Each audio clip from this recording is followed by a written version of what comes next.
All right, good morning, people. Hope you guys have been watching the other videos. I might be giving you a pop quiz because when I look at the views on my previous videos, they're not what they should be. At most, I've had half of you watch them.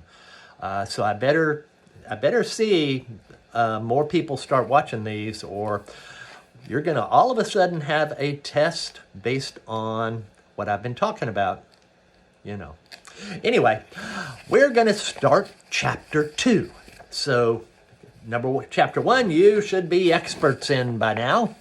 I hope so.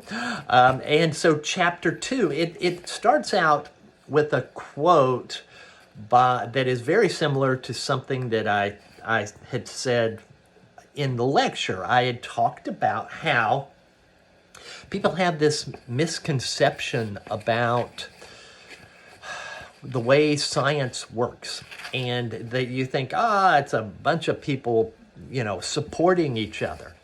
And it's one of the few institutions where there's very little support between people. I mean, people are very scientists are very skeptical of each other, and there oftentimes isn't even a whole lot of camaraderie. Yeah, it's just the way it is.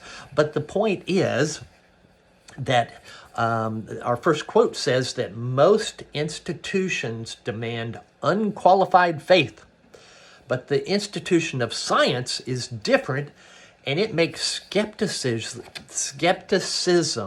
a virtue, questioning. Why is that a virtue? We are looking for truth, and you have to convince other scientists that you have found truth. Especially when you present something that is contradictory to what they believe. So we're going to talk in this chapter. This chapter covers a huge amount of ground, so we'll spend a little bit longer on this chapter than we did on chapter 1 and on many of the chapters, because it covers like all of science. So there's a whole lot to talk about. And it starts out with a case history about the Chesapeake Bay. And it ends up the Chesapeake Bay, it's one of the most productive estuaries in the world. Traditionally, it has been.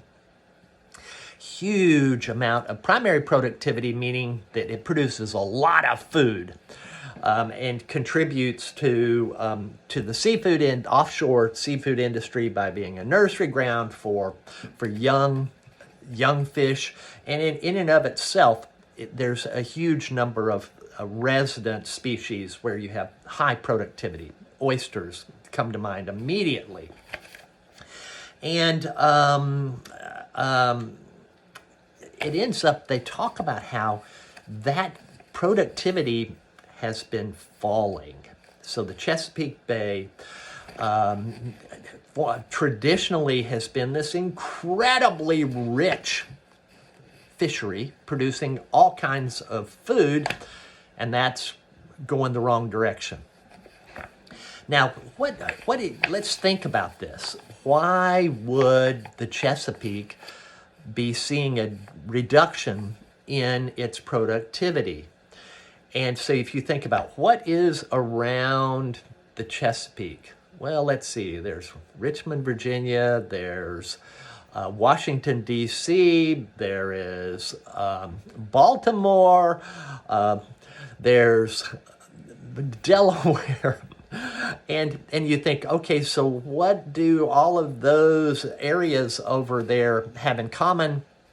They're what we call the Atlantic Coast megalopolis. Lots and lots of people. If you've ever driven around Washington, D.C., it's an adventure. There is a lot of people around there, and so pollution. We have a lot of pollution. If you have a lot of people, you have a lot of pollution. Now, what kinds of pollution? Some of the most damaging types of pollutions are nutrients. And so it ends up that And so why would people be producing nutrients? Have you ever had a septic tank?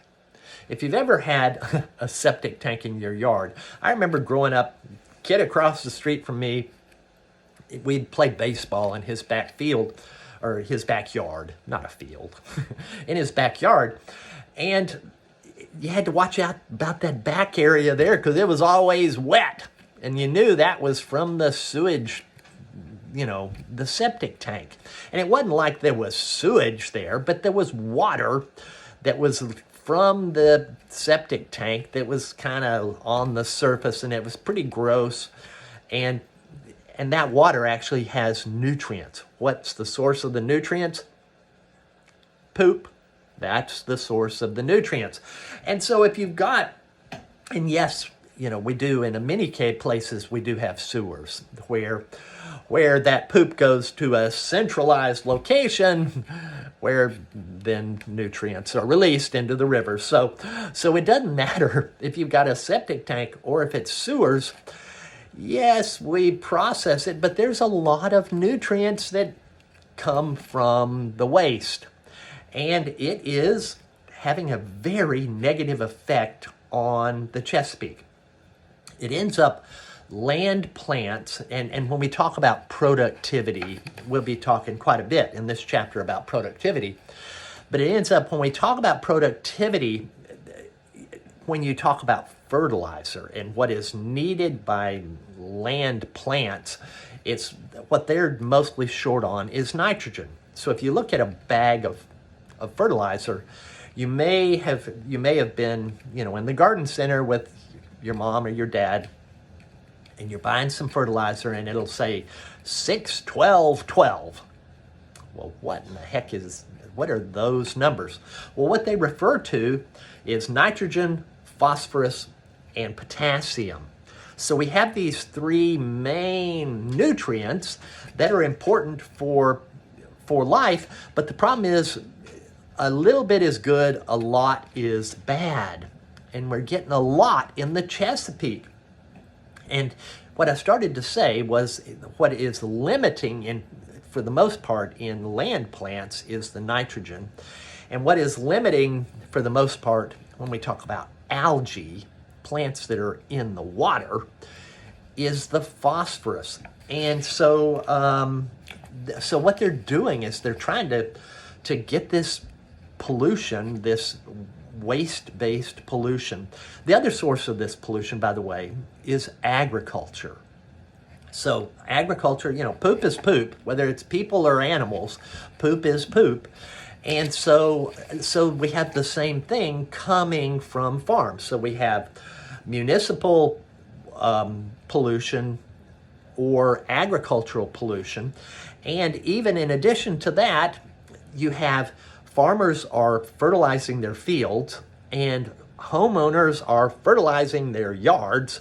All of this stuff is running off into the Chesapeake. And so it ends up, the goal is to reduce the nitrogen by a quarter and 25%, the phosphorus by 24%, a quarter, and sediment. So like especially when you're building roads and things, sometimes you'll see where they have hay bales, or a house is under construction, they'll have hay bales to control the loss of soil, the sediment. So these are all things, sources of pollution that are having a very negative effect on the Chesapeake. I just was glancing down here to see if there was anything else that I needed to talk about. Not really. So when you say sources of nitrogen to the bay, there's a whole bunch of them there. It's the agricultural manure, agricultural atmospheric attraction. That's certain kinds of plants, beans in particular, will pull nitrogen from the atmosphere. They're nitrogen fixers. And then we have municipal and industrial waste and development of lands, septic tanks, and chemical fertilizers from farms and lawns. So all of these are contributing to the problems that are faced not only by the Chesapeake, by all of the developed world, or even we could even say the world. Why is that? It's because of very rapid human population growth. And what's interesting with this COVID experience, this COVID experience, this thing we're going through is that we've been going through this very rapid population growth with a sort of a steady death rate in the past, which was far below the population growth rate. It's interesting, obviously, our population has slowed down temporarily as a result of this pandemic. Something to think about it. All right, I'm going to stop right here, and we're going to come back and start talking a little bit about ecology. Be right back.